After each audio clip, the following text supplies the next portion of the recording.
Olá, gente, tudo bem? Como é que estão vocês?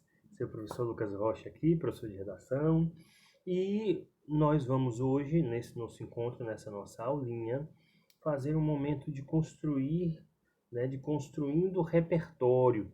Vamos pegar um tema, né, fantástico, que é o tema da doação de órgãos, e vamos estabelecer uma reflexão a respeito dele. Antes de qualquer coisa, o estudante me pergunta muito assim, Luquinhas, olha só, o que é que eu faço? Eu devo pesquisar sobre o assunto ou não antes de produzir a redação? Vamos pensar um pouco sobre isso. Olha só, eu particularmente acho que você precisa fazer uma mescla, uma variação. Na hora a gente sabe que você não vai ter como fazer essa pesquisa, você não vai ter como pesquisar. Na hora da prova, na hora do Enem, na hora dos vestibulares que você for fazer, você não vai ter como fazer essa pesquisa. Mas em casa, você está se preparando para a prova, você está se preparando para o Enem, se preparando para os vestibulares.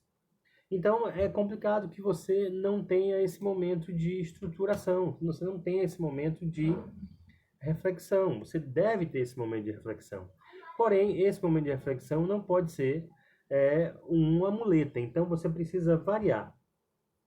Você vai fazer uma variação. Você vai de vez em quando pesquisar, você vai de outra vez não pesquisar.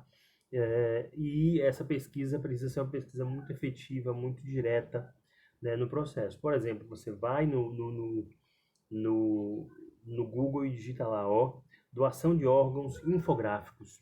Os infográficos são muito bons para você estabelecer pesquisa porque eles trazem dados estatísticos importantes de diversas grandes empresas, de diversos é, é, é, órgãos de pesquisas, instituições renomadas. Então, assim é que você deve fazer. E você vai ver hoje como é que você faz essa pesquisa e como é que você administra um pouco essa composição de repertório, né? Vamos à nossa aula, vamos ao teminha. Olha só, o tema diz assim, ó, no texto 1. Por lei, a doação de órgãos no Brasil somente é concedida com autorização expressa dos familiares após confirmação da morte encefálica. A doação é regida pela Lei 9334 de 1997. É ela quem define, por exemplo, que a retirada de órgãos e tecidos de pessoas mortas só pode ser realizada se precedida de diagnóstico de morte cerebral, constatada por dois médicos e sob autorização de cônjuge ou parente. Para ser doador de órgãos, não é necessário nenhum documento escrito. Tudo o que é preciso é a manifestação do desejo aos familiares. São os parentes do possível doador que teve morte encefálica que irão consentir ou não a doação de órgão. Por isso é tão importante falar com os parentes sobre o assunto e os informar corretamente sobre o tema. Esse é o texto de número 1, fala da lei que, a partir de 1997, regulamenta o formato, né, regulamenta o formato de doação, atesta principalmente que a confirmação é por meio da morte encefálica,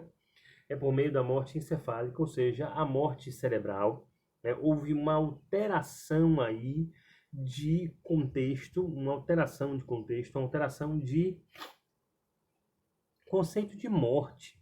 Se você for observar, qual era o conceito de morte até o avanço da medicina e o estabelecimento da morte cerebral? O conceito de morte era parada cardiorrespiratória. A pessoa estava ali, né? A pessoa estava respirando, ela parava de respirar. Houve uma parada do coração, uma parada da respiração, a pessoa tinha morrido. Com o avanço tecnológico, isso acabou, né? Isso acabou, isso se modificou. Com a tecnologia hoje a pessoa falece, os órgãos deixam de funcionar, mas a título de ventilação mecânica, com o objetivo de fazer com que aquela pessoa ela possa doar os seus órgãos, máquinas, o bypass vai manter o corpo da pessoa funcionando. E aí algumas pessoas olham para aquele corpo, para o seu parente, para o seu ente querido e dizem assim, mas a pessoa está respirando, como é que ela faleceu? Né? Mas ela faleceu. Então, houve uma alternância nesse conceito que é muito difícil para as pessoas. A morte cerebral mantém no indivíduo uma esperança natural de que aquela pessoa em algum momento ela vai acordar, ela vai voltar a respirar, voltar a viver. Então veja o problema, veja o desafio envolvido porque houve uma alternância no conceito de morte, que na nossa cabeça está muito cristalizada. A pessoa ou ela está viva ou ela está morta. Mas como é que você vai dizer aos parentes que aquela pessoa faleceu se ela continua respirando? Né? Olha que coisa interessante, viu? Vamos para o texto 2. O texto 2 diz assim, ó.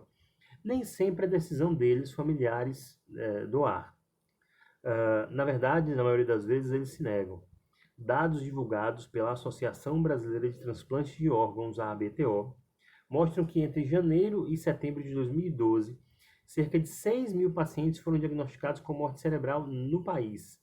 Seus órgãos poderiam salvar a vida de quase 22 mil pessoas que aguardavam na fila de espera, mas somente pouco mais de 1.800 deles se tornaram doadores. É uma questão que gera conflitos dentro do seio familiar, comenta Edivaldo Leal, enfermeiro e vice-coordenador do Spot HC. A própria dificuldade em compreender o conceito da morte encefálica contribui para a negação. É algo que ainda não está sedimentado para a maior parte da população. A pessoa está na UTI, com o cérebro morto, mas o coração batendo e os outros órgãos funcionando. Para alguns, é difícil aceitar que ela morreu. Parece que há uma luz no fim do túnel, foi o que eu acabei de dizer para vocês, ainda tem um restinho. E os motivos para a negação vão muito além. Medo da reação e de conflitos com o resto da família, suspeitas de corrupção e do comércio ilegal de órgãos, desconfiança quanto às informações passadas pelos médicos e muito mais. O que eu percebo é que toda vez que existe um bom relacionamento entre a equipe médica e a família, fica mais fácil para que a doação seja efetivada, declara Leal, o enfermeiro que está sendo entrevistado. Né? É importante que os familiares do paciente estejam inseridos em todo o processo de acompanhamento médico, de modo que, no caso de óbito, tenham tempo para compreender e lidar com a situação. Esse texto já fala mais sobre como a família lida com o processo e a situação. É uma situação difícil, a pessoa acabou de perder um ente querido. E a gente sabe que existe, ó, deixa eu passar logo aqui, existem horas que muitos dos órgãos conseguem sobreviver. Então, alguns órgãos têm pouquíssimo tempo de espera. Então, para que se otimize a pessoa possa de fato doar o órgão, o que é que precisa acontecer? Veja aqui, ó, o que pode ser doado. Aqui em cima tem uma legendinha, ó, tá vendo aqui?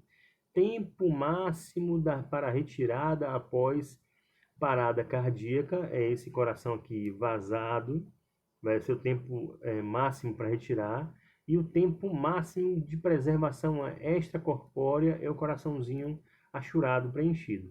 Veja aqui, ó, córneas, ó, veja aqui, opa, cadê o bichano? Aqui, ó, não tá aparecendo não, aqui, apareceu agora, ó, córneas, 6 horas, né, que a pessoa pode retirar depois que a outra faleceu, as córneas, e dura 7 dias fora do corpo. Ossos, pode retirar até 6 horas e dura 5 horas fora do corpo. Agora, o problema são esses aqui, ó. Pulmões, tem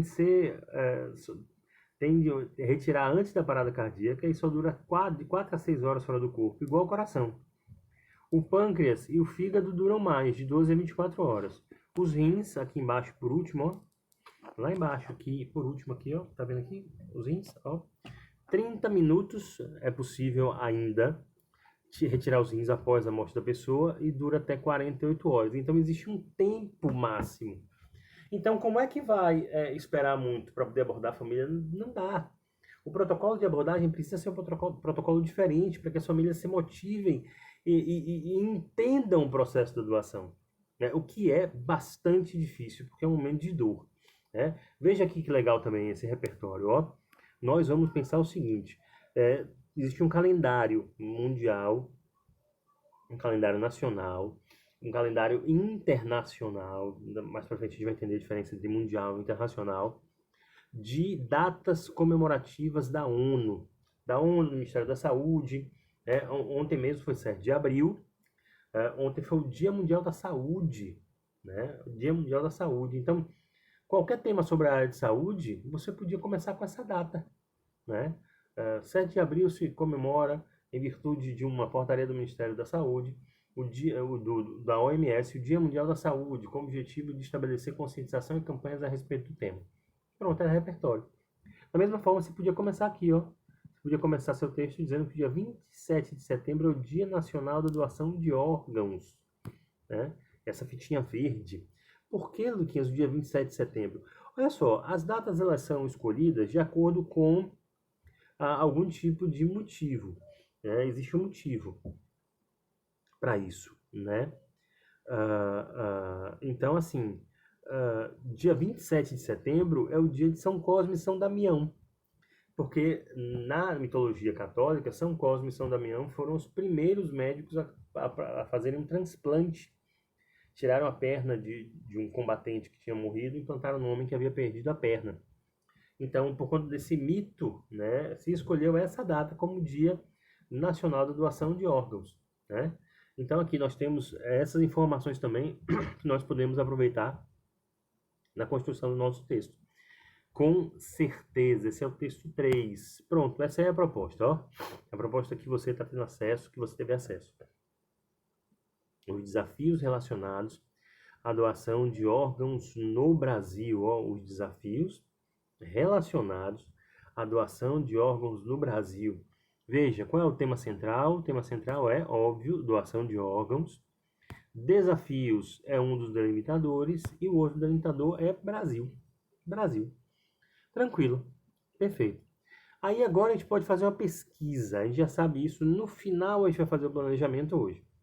Mas antes vamos fazer uma pesquisa sobre doação de órgãos para poder a gente conseguir ter algum subsídio a mais a respeito do assunto. Venha comigo.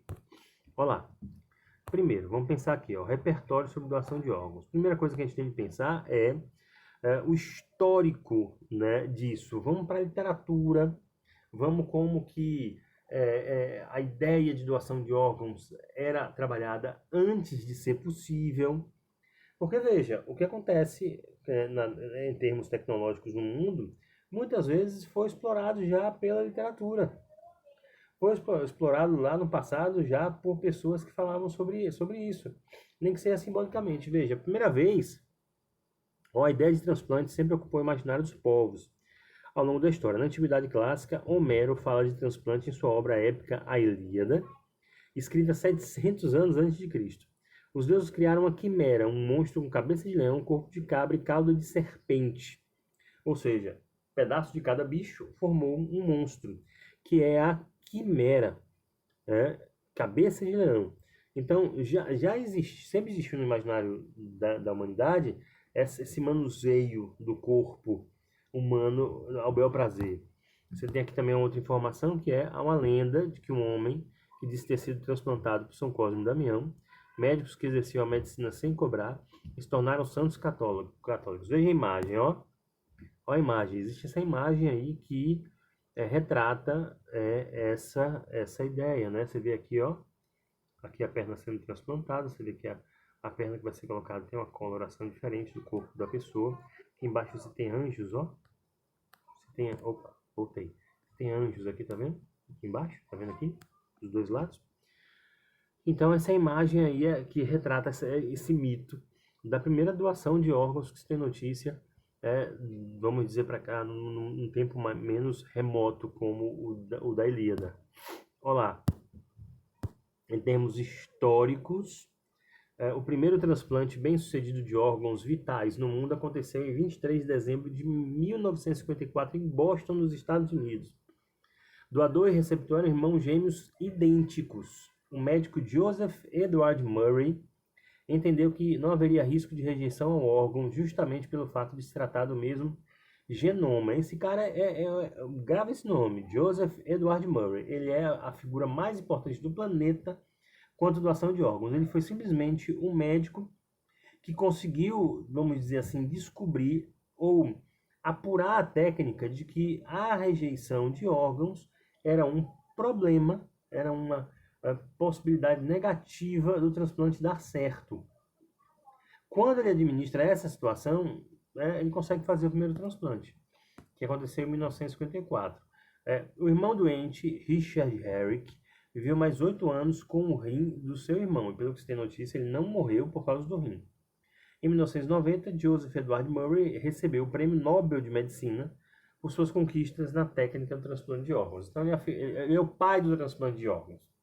assim como Adam Smith é o pai do liberalismo, né? É uma coisa interessante, né? O pai também tem o médico canadense, me esqueci o nome dele agora, que é considerado o pai da medicina humana, mas depois eu trago esse nome para vocês. Olha lá, outra páginazinha de repertório. O primeiro transplante de órgãos no Brasil foi de córneas, foi um transplante, portanto, não vital, no mesmo ano do primeiro transplante vital nos Estados Unidos, em 1954. O primeiro transplante de órgãos vitais no Brasil foi um pouco mais para frente. Olha aí, ó, o pessoal da área de saúde que gosta da área de saúde. Olha como é que é aqui, ó. A córnea ruim, ela fica embaçada, né? Aí o transplante de córnea vai lá, ó. O transplante de córnea vai lá, corta aqui como se fosse uma tampinha e coloca a córnea nova e costura. E aí a pessoa passa a enxergar normalmente depois disso, né? Aí, ó, o primeiro transplante de órgão vital no Brasil foi em 19 de abril de 1964, 10 anos depois. E de rim, aliás, o órgão mais transplantado do mundo. Por que o rim é o órgão mais transplantado do mundo? Óbvio, Luquinhas, porque todas as pessoas têm 2 rins. E tendo 2 rins, a pessoa pode viver com apenas um rim e doar o outro para outra pessoa. Ainda tem uma outra aqui, ó, que a gente pode colocar. A primeira lei sobre doação de órgãos, veja, ó, literatura, história, leis, né? Aí depois filosofia, sociologia, as disciplinas que você está estudando. Nós temos de nos acostumar a buscar elementos relevantes do nosso repertório sempre nos mesmos lugares que a gente tem domínio, né? A primeira lei sobre doação de órgãos no Brasil é a 5.479, em 1968. Ela determina que a oferta seja consentida pela família após incontestável morte. Depois de 1991, o Conselho Federal de Medicina editou uma resolução que deixa mais clara a ideia de incontestável morte. Tecnicamente, seria a parada irreversível das funções encefálicas. Só em 1991, em portaria do Conselho Federal de Medicina, se acoplou esse entendimento. Olha, função encefálica inexistente é morte. É o que eu falei sobre o conceito de morte. Olá, tem mais aqui, ó. Hoje, para confirmar a morte encefálica, é preciso diagnóstico de 2 médicos diferentes, de preferência que não sejam do hospital, ou pelo menos um deles não seja do hospital que a pessoa estava internada, caso ela estivesse, além de 2 exames, o eletroencefalograma e a angiografia cerebral. Nossa, bastante coisa, hein? Olha só, o assunto que a gente pensa, pô, doação de órgãos, eu vou falar o quê? Olha o tanto de coisa que a gente tem. Quando surgiu o primeiro transplante? Quem foi que fez? Qual foi o órgão? Qual é a lei que regula? Qual foi a última lei aprovada? Né? Onde foi que apareceu na literatura pela primeira vez? E aí vai, né? Olha só. Pronto, agora a gente chegou para planejar o texto. Vamos fazer o nosso planejamento bonitinho do nosso tema, ó. Tema central, doação de órgãos, Brasil, setinha para cima, setinha para baixo, ó. Desafio 1, desafio 2. Pronto. Mesma coisa, escolha do argumento técnico, escolha do argumento humano, né? Depois, a posteriori, nós vamos pensar os repertórios para cada um dos parágrafos, 3 argumentos para cada uma das estratégias. Porque você precisa ter a possibilidade de refletir qual é o argumento que você conseguiria desenvolver melhor. Então, nunca pense só um argumento que você vai desenvolver por desenvolvimento. Tem que pensar de 2 a 3 para que você tenha essa possibilidade, ó. Primeira estratégia. Há uma cultura, existe na nossa realidade, uma cultura individualista. Pode ser, obviamente, aí o argumento humano. E também é preciso persuadir novos doadores, principalmente o Estado, com as campanhas na área de saúde, persuadir novos doadores. Então você tem aí o argumento humano e o argumento técnico. Não importa a ordem. Isso é muito importante. Eu sempre acabo falando para vocês argumento técnico e argumento humano para poder gerar mesmo um tipo de organização na memória. Mas essa inversão é completamente aceitável, sem maiores problemas, com certeza. Ó, vamos pensar. Primeira ideia, cultura individualista. O que a gente pode falar a respeito? A gente pode falar que uma cultura individualista dificulta a cooperação entre os indivíduos. Isso aí é muito, muito óbvio. Você não, você tem dificuldade em incentivar a cooperação entre os indivíduos, você faz uma sociedade menos solidária, uma sociedade menos empática. Empatia é a expressão do momento. O que é empatia? Você olhar para o outro e você saber que, como humano, aquela pessoa tem seus problemas. Então, como você precisa, você deseja, você quer que as pessoas sejam empáticas, sejam sensíveis aos seus problemas, você deve fazer isso com as outras pessoas. Isso aqui é empatia, né? Segunda ideia, as famílias sentem a morte duas vezes.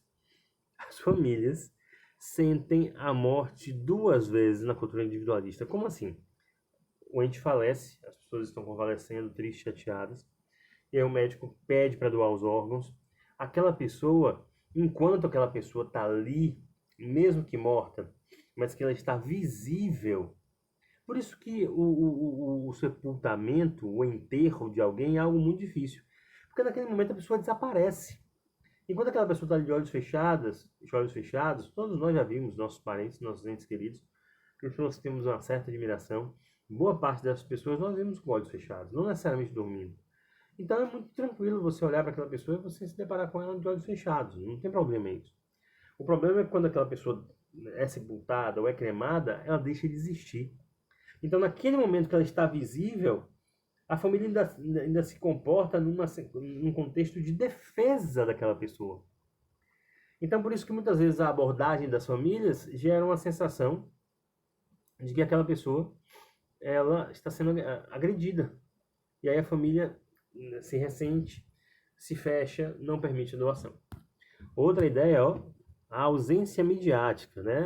A mídia podia trabalhar esse tema de uma forma um pouco mais impetuosa, né? Se fala muito pouco disso. Recentemente tem uma novela da Rede Globo Televisão que discutiu o tema, mas de forma muito superficial, trabalhou pouco, né? Dá para poder trabalhar isso de outras formas, né? E como é que o Estado deve persuadir novos doadores? Primeiro, com abordagem que foca o órgão, não pode ser. Essa abordagem tem de focar o bem que a pessoa faz. Essa abordagem precisa falar do resultado do processo. Dizer assim, ó, você quer doar seus órgãos? A pessoa, como eu disse, mais acima, com o argumento da morte em duplicidade, a pessoa tem a sensação de que, obviamente, querem arrancar um pedaço daquela pessoa que se ama. A abordagem tem de ser, seu filho pode salvar vidas, sua filha, sua mãe, seu pai, seu neto pode salvar vidas, né? E aí sim a abordagem se transforma e se pensa a discussão de outra maneira. Vamos lá, o que a gente pode colocar aqui? O discurso tem de ser espiritual e não religioso. O que quer dizer isso, Luquinhas? Olha só. Em redação, né, o ideal é que você não use um discurso religioso para chancelar seu processo argumentativo. Por quê? Porque a religião é individual. Religião é uma escolha particular. Assim como seria defender um clube de futebol ou defender um partido político. Você tem que falar da política no sentido mais amplo, da religião no sentido mais amplo, caso você precise fazer essa referência. Então, nesse caso, você ia falar que existem religiões que não permitem a doação de órgãos. Isso dificulta sobremaneira a abordagem da discussão do assunto. A abordagem não pode ser nesse sentido. A abordagem de quem vai fazer esse pedido tem que ser uma abordagem espiritual, de como aquela pessoa está fazendo o bem, e isso vai prosperar na vida daquela pessoa. Isso é muito importante. Isso não pode ser esquecido nunca nessa abordagem, né? O discurso tem que ser mais ligado ao processo espiritual e não necessariamente ao aspecto religioso. Outra ideia que a gente pode trabalhar aqui é a ideia de que existem campanhas muito pouco efetivas socialmente, que precisam ser muito mais efetivas e muito mais lastreadas. Porém, se você for refletir, as campanhas, por exemplo, no horário nobre de uma grande emissora, doe órgãos, será que é o público-alvo? A maioria das pessoas nunca vai passar por um dilema desse na vida. Pela porcentagem da população, muita gente não passa por esse dilema na vida. Muita gente não vai estar no hospital tendo de escolher ali, desligar os aparelhos para as populações, para os países que permitem isso, ou está decidindo se houve morte encefálica, o que fazer com o enterro e o corpo daquela pessoa. Muito pouca gente. Talvez as campanhas mais específicas devem ocorrer dentro dos hospitais. Dentro dos hospitais, porque ali estão as pessoas ou os enfermos que mais possivelmente venham doar órgãos. É claro que essa campanha tem que ter um apelo nacional, um apelo regional, mas em menos escala para fora e em grande escala para dentro das instituições religiosas. Né? Pode ser um argumento relevante. Vamos lá. Repertório agora. Doação de órgãos. Ia ser de muita autoridade se você, de muita autoridade se você começasse com a referência ao Joseph Edward Murray. Lembra que eu falei agora há pouco? Você tem de gravar o nome desse povo? Isso, 1954, Boston, primeiro transplante feito por Joseph Edward Murray. Então, seria algo que ia produzir bastante para sua redação se você começasse desse jeito, né? Ia ser muito interessante mesmo. Então, o repertório de pesquisa ia se impor aí, ia ser uma boa imposição do repertório de pesquisa, essa primeira abordagem. O segundo repertório, né, acabou vindo aqui o repertório, né, do D2 primeiro, e por último do D1.